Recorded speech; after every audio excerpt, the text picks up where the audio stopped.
जय हिंद साथियों। मिशन हम भी पटवारी के तहत आज हम पीवाईक्यू सीरीज में ज्योग्राफी के कंप्लीट प्रीवियस ईयर क्वेश्चन को संपूर्ण व्याख्या के साथ पढ़ेंगे ताकि आप अपनी प्रिपरेशन में और जान डाल सको।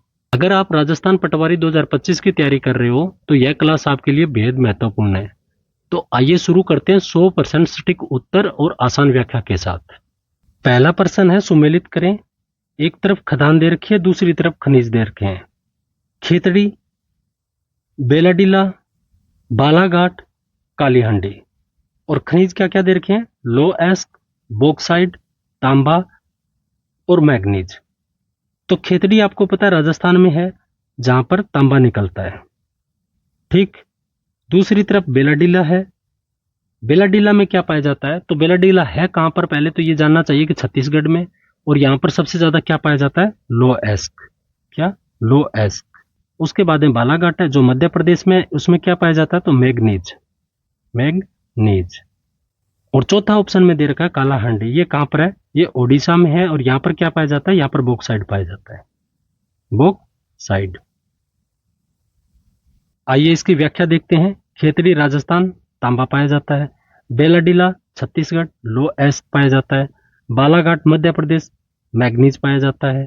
कालाहांडी उड़ीसा, बॉक्साइट पाया जाता है। देखते हैं खनिज संसाधनों में दो शीर्ष राज्य है।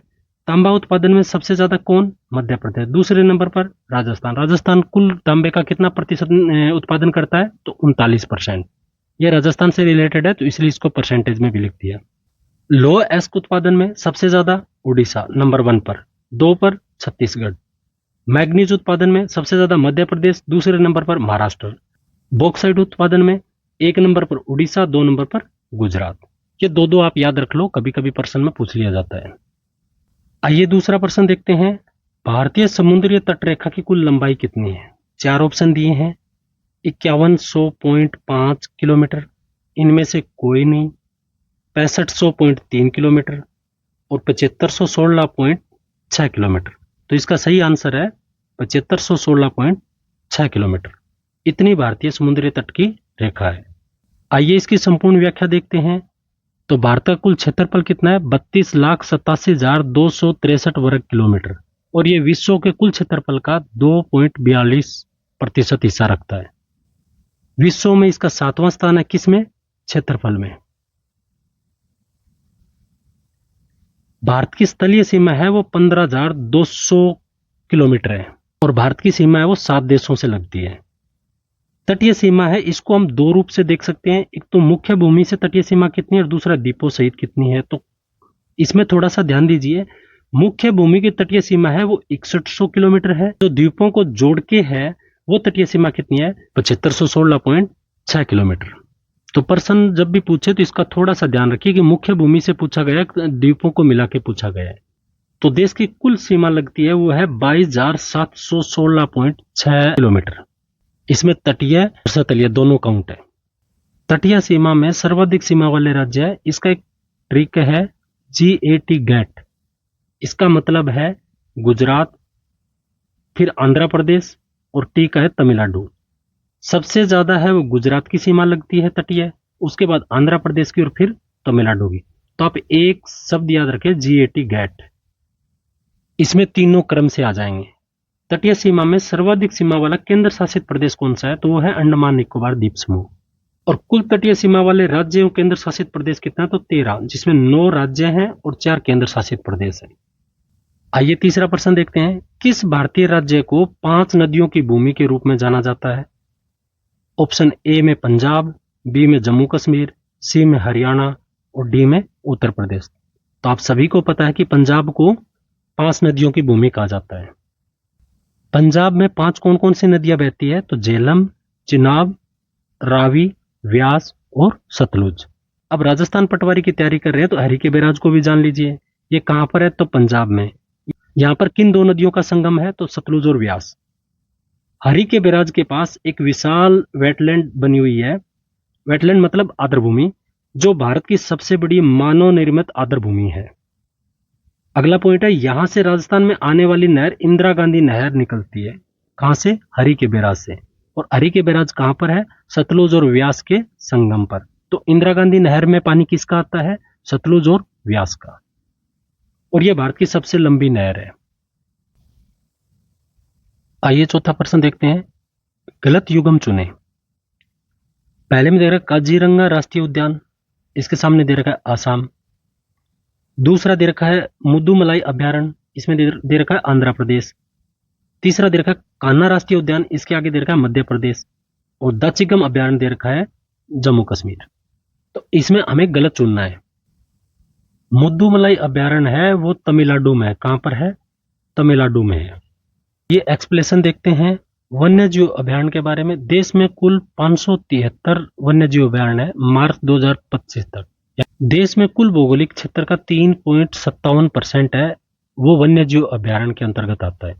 भारत में कुल राष्ट्रीय उद्यान है वो 106 है। कुल राष्ट्रीय संरक्षण रिजर्व कितने हैं? तो 115 है। कुल बाघ अभ्यारण्य कितने? तो 58 है। ये हमने देख लिया। काजीरंगा राष्ट्रीय उद्यान है वो आसाम में है। मुदुमलाई अभ्यारण्य वो तमिलनाडु में है। कान्हा राष्ट्रीय उद्यान है वो एमपी में है। और दाचिगम अभ्यारण्य है वो जम्मू कश्मीर में है। पांचवा प्रश्न है, निम्न में से कौन सी नदी का मुहाना बनाती है? ये एस्चुरी के बारे में बात हो रही है। पेपर के हिंदी में ऐसा ही लिखा हुआ था तो एज इट इज लिखा गया है। पहला ऑप्शन है महानदी, दूसरा गोदावरी, तीसरा नर्मदा और चौथा कृष्णा। तो इसका कौन सा सही आंसर है? तो नर्मदा। नर्मदा क्या है? वो एस्चुरी बनाती है। ये पहले तो जानते कि एस्चुरी होता क्या है। एस्चुरी वह जगह होती है जहां कोई भी नदी समुद्र में आकर मिलती है। यहाँ पर नदी का मीठा पानी और समुद्र का खारा पानी आपस में मिलकर एक मिश्रित पारिस्थितिकी तंत्र बनाते हैं और यह स्थान जैव विविधता से भरपूर होता है। सिंपल सा मतलब है, नदी जब समुद्र में मिलती है, नदी का पानी होता है वो मीठा होता है, समुद्र का पानी होता है वो खारा होता है। जहां पर नदी समुद्र में मिलती है वहां पर एक कॉकटेल सा बन जाता है खारे और मीठे पानी का। और वो क्या होता है? वो जैव विविधता से भरपूर होता है। वहां पर बहुत मछलियां और जीव जंतु है वो बहुत होते हैं। आइए नर्मदा की बात करते हैं। इसका उद्गम स्थान कहाँ है? अमरकंटक, मध्य प्रदेश। और ये मेकाल पर्वत श्रृंखला से निकलती है। नर्मदा को मध्य प्रदेश की जीवन रेखा कहा जाता है। इसकी प्रवाह की दिशा है वो पूर्व से पश्चिम की ओर है। और इस पर दो जलप्रपात है महत्वपूर्ण, याद रखिए, कपिल धारा और दुग धारा। अरब सागर में जाकर विलुप्त हो जाती है। अरब सागर के खंबात की खाड़ी है गुजरात में, वहां पर यह विलुप्त हो जाती है। यह नदी एस्चुरी बनाती है, जो प्रश्न में पूछा ही गया था। और इस पर दो महत्वपूर्ण बांध है। पहला कौन सा? सरदार सरोवर बांध और दूसरा इंदिरा सागर बांध। ये दोनों ही कहां है? एमपी में, मध्य प्रदेश में है। आइए छठा प्रश्न देखते हैं। दिए गए क्षेत्र के जातीय संगठन से क्रमिक और स्पष्टता पूर्व अनुमानित बदलाव कहलाता है। क्या कहलाता है? पारिस्थितिकी अनुक्रम, इनमें से कोई नहीं। सी में दिया पारिस्थितिकी जैव विविधता और चौथा दिया जातीय प्रचुरता। तो इसका सही आंसर क्या है? पारिस्थितिकी अनुक्रम। आइए जानते हैं पारिस्थितिकी अनुक्रम के बारे में। तो पारिस्थितिकी अनुक्रम की परिभाषा क्या है? वह प्राकृतिक प्रक्रिया जिसमें समय के साथ एक जैविक समुदाय का क्रमिक विकास या परिवर्तन होता है, जिसमें एक स्थिर संतुलित पारिस्थितिकी तंत्र का निर्माण होता है या बनता है। कोई भी जैविक समुदाय है उसका विकास हो या परिवर्तन हो, वो एक क्रमिक तौर पर होता है, धीरे धीरे धीरे होता है और पारिस्थितिकी तंत्र के लिए बहुत जरूरी होता है। पारिस्थितिकी अनुक्रम दो प्रकार से होते हैं। प्रथम प्राथमिक अनुक्रम और दूसरा द्वितीय अनुक्रम।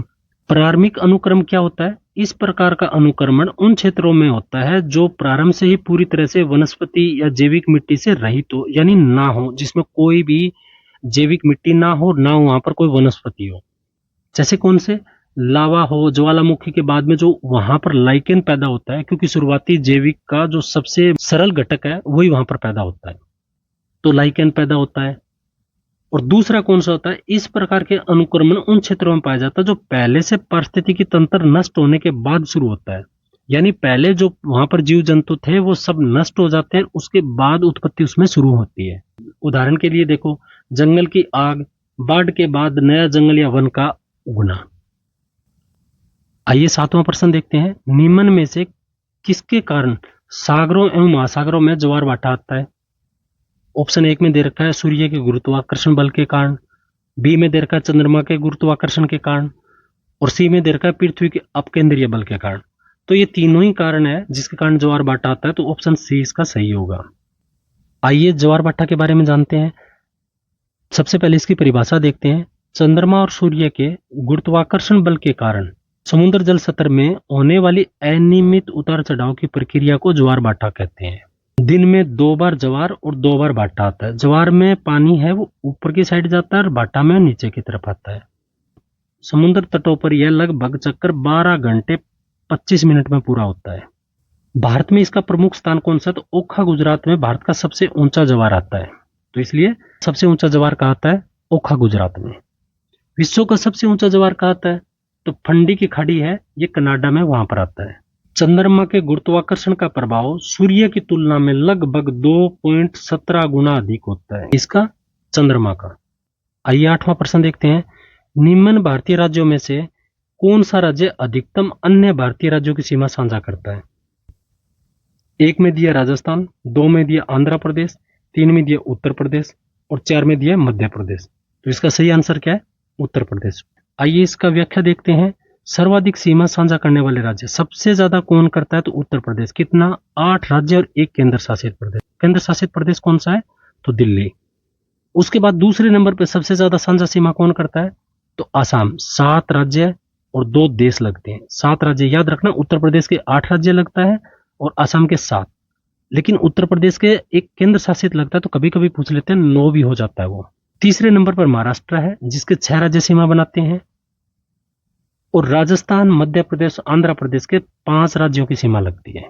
जब भी प्रश्न में अधिकता के क्रम से पूछे तो 1 नंबर पर उत्तर प्रदेश, दूसरे पर आसाम, तीसरे पर महाराष्ट्र और चौथे पर राजस्थान, एमपी, आंध्र प्रदेश में कोई भी एक दिया हो सकता है। आइए 9वां प्रश्न देखते हैं। पश्चिमी घाट के आर पार सबसे चौड़ा विदर है, विदर मतलब गैप। RSMSSB ने जब पटवारी पेपर लिया तो उसमें एज इट इज जो वैसा वैसा लिया, ताकि आपको पता चले कि कभी कभी हिंदी में कुछ ऐसे शब्द भी लिखे हुए मिल जाते हैं। पहला ऑप्शन दिया थाल घाट, दूसरा पाल घाट, तीसरा खंडवा विदर और चौथा बोर घाट। तो इसका सही आंसर क्या है? पाल घाट। आइए पश्चिमी घाट को पूरा जानते हैं। पश्चिमी घाट को सह्याद्री श्रेणी भी कहा जाता है। क्यों? क्योंकि इसका प्राचीन नाम सह्याद्री श्रेणी था। हिमालय के बाद भारत की दूसरी लंबी श्रेणी है कौन? सह्याद्री, और इसकी लंबाई लगभग कितनी है? 1500 किलोमीटर। सह्याद्री को 2 भागों में बांटा गया है, उत्तरी सह्याद्री और दक्षिणी सह्याद्री। दोनों को 16 डिग्री अक्षांश रेखा है वो विभाजित करती है। किसको? उत्तरी सह्याद्री और दक्षिणी सह्याद्री को। उत्तरी सह्याद्री की सर्वोच्च चोटी कौन सी है? तो कालसुबाई। इसकी कितनी ऊंचाई है? 1646 मीटर, और ये कहां पर है? तो ये महाराष्ट्र में। और दक्षिणी सह्याद्री की सर्वोच्च चोटी कौन सी है? तो कुद्रेमुख। इसकी कितनी है? तो इसकी हाइट है 1892 मीटर। ये कहां पर है? ये कर्नाटक में। तो यहां पर कंफ्यूज बिल्कुल भी मत कीजिए। उत्तरी सह्याद्री की जो सबसे ऊंची चोटी है वो कालसुबाई है, और दक्षिणी सह्याद्री की सबसे ऊंची चोटी है वो कुद्रेमुख है। और पश्चिमी घाट में 4 दर्रे हैं। पहला है थाल घाट, जो नासिक को मुंबई से जोड़ता है। दूसरा है भोर घाट, मुंबई को पुणे से जोड़ता है। तीसरा पाल घाट, कोच्चि को चेन्नई से जोड़ता है। और चौथा है सेनकोटा दर्रा, ये तिरुवनंतपुरम को मदुरै से जोड़ता है। थाल घाट, भोर घाट, पाल घाट और सेनकोटा दर्रा। 10वां प्रश्न निम्नलिखित में सुमेलित कीजिए। एक तरफ कंपनियां दी हुई है, दूसरी तरफ उनका प्रोडक्ट दिया हुआ है, उत्पाद दिया हुआ है कि क्या वो उत्पादन करते हैं। BHEL, दूसरा दिया HAL, तीसरा दिया SAIL और चौथा दिया HOCl। और उत्पाद में क्या दिया है? लोहा इस्पात, रसायन, इलेक्ट्रिक्स और एरोनॉटिक्स। तो जो BHEL है वो इंजीनियरिंग और विनिर्माण का काम करता है। तो इसका ऑप्शन में क्या आएगा? तो इसका तीसरा ऑप्शन है इलेक्ट्रिक वाला आएगा। दूसरा है HAL। HAL क्या बनाता है? तो ये एरोनॉटिक्स का। इसका आंसर क्या होगा? एरोनॉटिक्स। तीसरा है SAIL, ये किसका उत्पादन करता है? तो ये लोहा इस्पात का। और चौथा है HOCl, तो HOCl क्या करता है? ये रसायन के लिए जाना जाता है, या रसायन का उत्पादन करता है। अब इसकी डिटेल से देखते हैं, वो भी क्रम से। HAL, इसकी स्थापना 1940 में हुई। HOCl इसकी 1960 में हुई। BHEL इसकी 1964 में हुई। और सेल की कब हुई? 1973 में। कभी कभी है ना क्रम से सेट करना पूछ लेते हैं, तो आप हर चीज के लिए तैयार रहें। HAL क्या बनाता है? एरोनॉटिक्स का। HOCl क्या बनाता है? तो रसायन प्रोडक्ट। BHEL क्या बनाता है? इंजीनियरिंग विनिर्माण क्षेत्र में उत्पादन करता है। और सेल क्या बनाता है? तो लोहा इस्पात का। 11वां प्रश्न है, भाखड़ा नांगल, हीराकुंड और कोसी परियोजनाएं क्रमशः किन नदियों पर स्थित है? तो भाखड़ा नांगल किस पर है? सतलज पर। हीराकुंड कहां पर है? तो बहुत महत्वपूर्ण और बहुत फेमस नदी है, महानदी पर। और कोसी परियोजना तो जैसे नाम से ही पता है, तो कोसी नदी पर। तो इसका कौन सा आंसर होगा? सतलज, महानदी और कोसी, बी इसका आंसर है। महत्वपूर्ण महत्वपूर्ण बांध और ये जान लेते हैं। ये बांध परियोजनाएं हैं, ये संबंधित राज्य है और ये नदी का नाम है। श्रीशैलम बांध कहां पर है? आंध्र प्रदेश में। किस नदी पर? कृष्णा पर। उकाई बांध कई बार पूछा हुआ प्रश्न है, ये गुजरात में स्थित है। और तापी नदी पर। किस पर? तापी पर क्या है? उकाई बांध। मेथन बांध ये झारखंड में है, ये बराकर नदी पर है। तुंगभद्रा बांध कर्नाटक में, तुंगभद्रा नदी पर। भाखड़ा नांगल बांध हिमाचल प्रदेश में, सतलज नदी पर। हीराकुंड बांध उड़ीसा में, महानदी पर। और कोसी बांध कहाँ है? बिहार में। किस नदी पर? कोसी पर। आइए 12वां प्रश्न देखते हैं। ब्रोमिनित ज्वाला मंद एक ही नाम है को कोई घरेलू उत्पाद जैसे ये गद्दों हैं और सजावटी सामान के उपयोग में किया जाता है, और इनका उपयोग से संबंधित कुछ आशंकाएं हैं। आशंकाएं मतलब कुछ समस्याओं की संदेह है। पहला ऑप्शन क्या है? ये पर्यावरण में निम्नीकरण के उच्च रोधी हैं। दूसरा ऑप्शन दिया है, ये इंसानों और जानवरों में एकत्रित होने में सक्षम है। तो इसका ये दोनों के दोनों ही आंसर सही है। ब्रोमित ज्वाला मंदक को अंग्रेजी में ब्रोमिनेटेड फ्लेम रिटार्डेंट्स बोलते हैं। और ये क्या होता है? ये ऐसे केमिकल होते हैं जो सामग्रियों में आग रोकथाम या आग की गति को धीमा करने के लिए इस्तेमाल किया जाता है। इसका उपयोग कहाँ कहाँ होता है? इलेक्ट्रॉनिक्स में, प्लास्टिक में, फर्नीचर बनाने में, बिल्डिंग की जो मटेरियल होता है उसके अंदर। इसका क्यों उपयोग करते हैं? क्योंकि ये आगरोधी होता है। इसका नुकसान क्या है देखिए, पर्यावरण प्रदूषण, कैंसर का खतरा, हार्मोनल डिसऑर्डर। ये केमिकल्स जीवों के शरीर में जमा हो सकते हैं, जिससे खाद्य श्रृंखला प्रभावित हो जाती है। जैसे ही ये कण हमारे शरीर में पहुंचते हैं तो ये हमारे शरीर के अंदर जमा हो जाते हैं। और जो जमा हो जाता है, जैसे आप एग्जाम्पल मानिए किसी जानवर ने खाया और कोई बंदा मांसाहारी है, अगर उसको खाएगा तो वो उससे उसके शरीर में चला जाएगा। अगला पॉइंट है, ब्रोमिनेटेड फ्लेम रिटार्डेंट्स आग की सुरक्षा के लिए तो जरूरी है, लेकिन स्वास्थ्य और पर्यावरण पर इसका प्रभाव बहुत ही हानिकारक है। आइए 13वां प्रश्न देखते हैं। भारत में सामाजिक वनीकरण पद का प्रथम बार प्रयोग कब किया गया? तो इसका सही आंसर है बी 1976 में। इसकी थोड़ी डिटेल देख लेते हैं। सामाजिक वनीकरण क्या होता है? ये भारत में पहली बार प्रयोग इसका 1976 में किया गया। और ये किसने किया? राष्ट्रीय कृषि आयोग द्वारा किया गया। और इसका उद्देश्य क्या है? वनों का प्रबंधन एवं संरक्षण करना। 14वां प्रश्न देखते हैं। विश्व ओजोन दिवस किस दिन मनाया जाता है? 16 सितंबर, 20 सितंबर, 21 नवंबर, 12 दिसंबर। तो ये तो आप सभी को पता ही होगा कि 16 सितंबर को विश्व ओजोन दिवस मनाया जाता है। अब ओजोन के बारे में थोड़ी बात करते हैं। ये दिवस कब घोषित किया गया? तो 16 सितंबर 1987 में इसको घोषित किया। किसने? संयुक्त राष्ट्र और 41 राष्ट्रों ने मिलकर उस पर ये मॉन्ट्रियल प्रोटोकॉल पर साइन किया। मॉन्ट्रियल है कहाँ? तो ये है कनाडा में।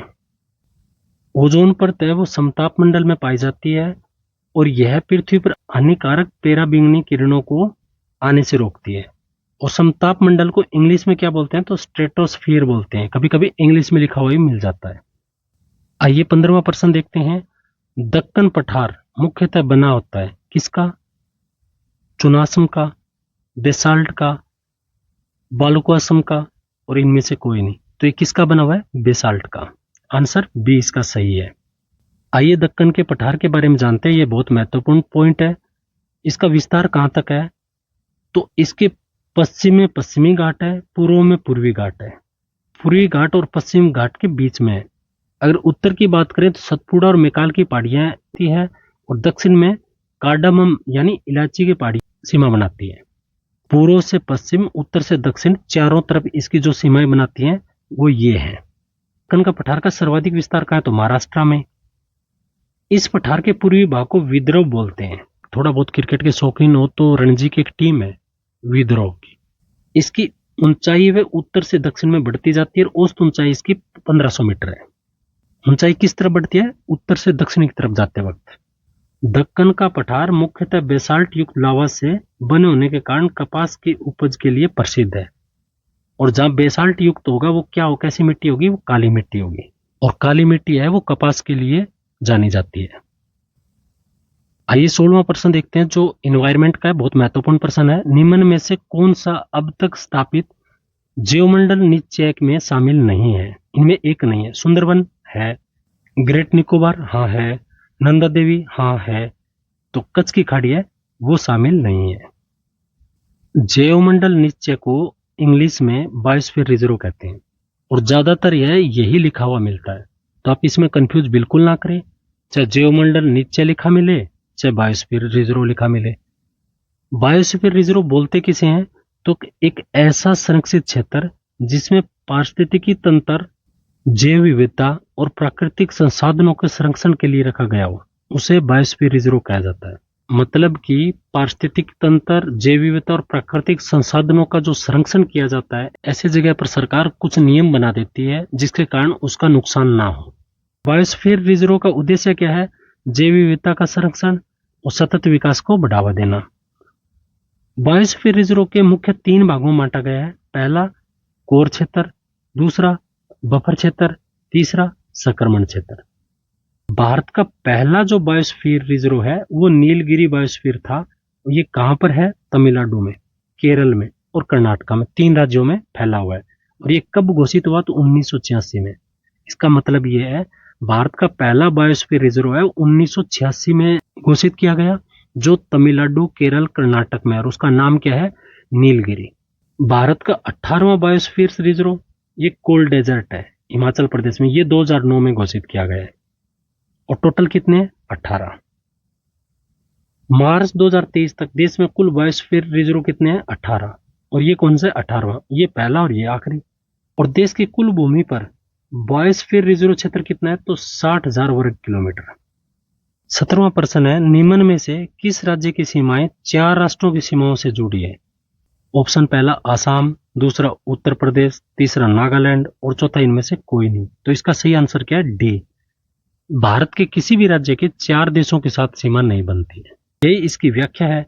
भारत का कोई भी ऐसा राज्य नहीं है जिसके साथ 4 देशों की सीमा लगती है। 18वां प्रश्न है, निम्न स्थानों में से कौन सा स्थान दिसंबर में अधिकतम सूर्य प्रकाश प्राप्त करता है? Option A Kanyakumari, B Kolkata, C Leh और डी पुणे। तो इसका सही आंसर क्या है? ए कन्याकुमारी। इसकी व्याख्या देखिए, कन्याकुमारी मकर रेखा के नजदीक होने के कारण सूर्य की किरणें लंबवत पड़ती है। कहां पे? कन्याकुमारी में। कन्याकुमारी भारत का मुख्य भूमि के दक्षिणतम बिंदु है। जो मुख्य भारत की भूमि है उसका अंतिम बिंदु क्या है दक्षिण में? कन्याकुमारी है। आइए 19वां प्रश्न देखते हैं, सम्मिलित करें। ए में भिलाई दे रखा है, बी में दुर्गापुर, सी में राउरकेला, डी में जमशेदपुर और उधर 1 में झारखंड, 2 में ओडिशा, 3 में छत्तीसगढ़, 4 में उत्तर प्रदेश और 5 में पश्चिम बंगाल। भिलाई कहाँ है? भिलाई छत्तीसगढ़ में, तो इसका आगे 3 लिख दो। दुर्गापुर बंगाल में है तो यहाँ पर आ गया 5। उसके बाद में आता है राउरकेला, तो ये कहाँ पर है? ये उड़ीसा में। और जमशेदपुर आपको पता ही होगा, ये है झारखंड में। तो इसका सही क्रम क्या होगा? तो 35, 21 किस में? डी में। यही इसकी व्याख्या है। जमशेदपुर झारखंड, राउरकेला उड़ीसा, भिलाई छत्तीसगढ़ और दुर्गापुर पश्चिम बंगाल। 20वां प्रश्न है, निम्न में से कौन सा व्यवस्थापन उत्तर से दक्षिण पर्वत श्रृंखलाओं के उनकी अवस्थिति के अनुसार सही है? ये बोल रहा है उत्तर से लेके दक्षिण की तरफ, इसकी तरफ एक क्रम से सेट करना जो दे रखा है। काराकोरम, लद्दाख, ये लद्दाख है, लद्दाख, जास्कर, पीर पंजाल। तो सबसे ऊपर कौन है? तो काराकोरम, ये 1 पर आ जाएगा। लद्दाख आता है। आप और नीचे आओगे तो उसके बाद में क्या आता है? जास्कर पहाड़ियां आती है और उसके बाद में वो पीर पंजाल आता है। और भी इसके आगे लिखोगे, इसके नीचे आ जाएगा शिवालिक की पहाड़ियां, शिवालिक श्रेणी। उत्तर से दक्षिण अगर क्रम से सेट करने की बोले तो आप याद रखना 1 2 3 4 यही क्रम रहेगा। 1 2 3 4 सी में। व्याख्या देखिए, उत्तर से दक्षिण व्यवस्थित काराकोरम ये सबसे उत्तर में है, उसके बाद में लद्दाख श्रेणी आती है, उसके बाद में जास्कर आती है, उसके बाद पीर पंजाल आती है और उसके बाद में शिवालिक श्रेणी आती है। आप एक बार लिख के देखिए, याद हो जाएगा। इसको शॉर्ट में भी करोगे तो एक नाम लिख लो, कलजा पीसी। क्या? कलजा पीसी। कराकोरम, लद्दाख, जास्कर, पीर पंजाल, शिवालिक। कलजा पीसी एक महत्वपूर्ण फैक्ट है। जब हिमालय को लंबवत या ऊर्ध्वाधर वर्गीकरण करते हैं तो सबसे पहले क्या आता है? ट्रांस हिमालय। और कराकोरम श्रेणी, लद्दाख श्रेणी और जास्कर श्रेणी, ये तीनों किसके भाग है? ये ट्रांस हिमालय के भाग है।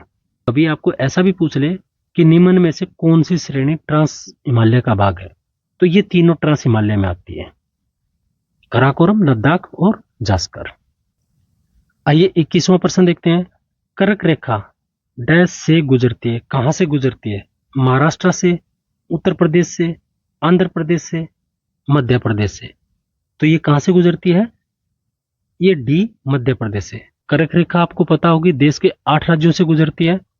कर्क रेखा 8 राज्यों से गुजरती है और ये पश्चिम से पूर्व की तरफ एक व्यवस्थित क्रम में लिखा गया है। पहले नंबर पर गुजरात, सबसे पहले गुजरात में होके गुजरेगी, फिर राजस्थान, फिर मध्य प्रदेश, फिर छत्तीसगढ़ और फिर झारखंड, फिर पश्चिम बंगाल, फिर त्रिपुरा और मिजोरम। एक सीरीज से याद रह जाएगा, गुजरात, राजस्थान, मध्य प्रदेश, ये दो बाद में कट के राज्य बने, छत्तीसगढ़, झारखंड, और एक ही हो गया पश्चिम बंगाल। नॉर्थ ईस्ट के 2 महत्वपूर्ण राज्य है जो बार बार इसमें कंफ्यूज करने के लिए डाल दिया जाता है पेपर में। मिजोरम और त्रिपुरा की जगह को और नाम दे देगा। तो 2 राज्य जो नॉर्थ ईस्ट के हैं वो त्रिपुरा और मिजोरम है, जहां से क्या गुजरती है? वहां से कर्क रेखा गुजरती है। 22वां प्रश्न है, कर्नाटक का मंडल पट्टी पर्वत, जो समाचारों में रहा जब पेपर था तब की बात है, ये नीले फूलों से हरा भरा है, जो पुष्प 12 वर्षों में केवल एक बार पुष्पित होता है, उस पुष्प का नाम बताइए। तो देखो, ये ओटीपी की तरह, वन टाइम पासवर्ड की तरह ऐसे क्वेश्चन बार बार नहीं रिपीट होते हैं। इसका सही आंसर ही आप जान लीजिए। इसका सही आंसर है बी, नीला कुरिंजी। ये है वो 12 साल में एक बार ही खिलता है। ये अपने टेलीग्राम ग्रुप का लिंक है भाई। तो ये थी ज्योग्राफी की PYQ क्लास, ज्योग्राफी की PYQ की क्लास। उम्मीद है ये क्लास आपको राजस्थान पटवारी की तैयारी में मदद करेगी। आपको ये वीडियो पसंद आया तो लाइक करें और चैनल पर पहली बार आए हो तो चैनल को सब्सक्राइब करें, ताकि आने वाली सभी क्लासेज और अपडेट्स मिलती रहें। आपकी कोई राय है या मेरे से आपको कुछ पूछना है तो आप कमेंट करें, मैं उसका रिप्लाई जरूर दूंगा। अगली अपडेट ये है कि हमारी अगली एक शानदार क्लास पॉलिटी की PYQ की आ रही है। आप हमारे साथ जुड़े रहें। तो मिलते हैं अगली वीडियो के साथ। तब तक के लिए जय हिंद, जय भारत।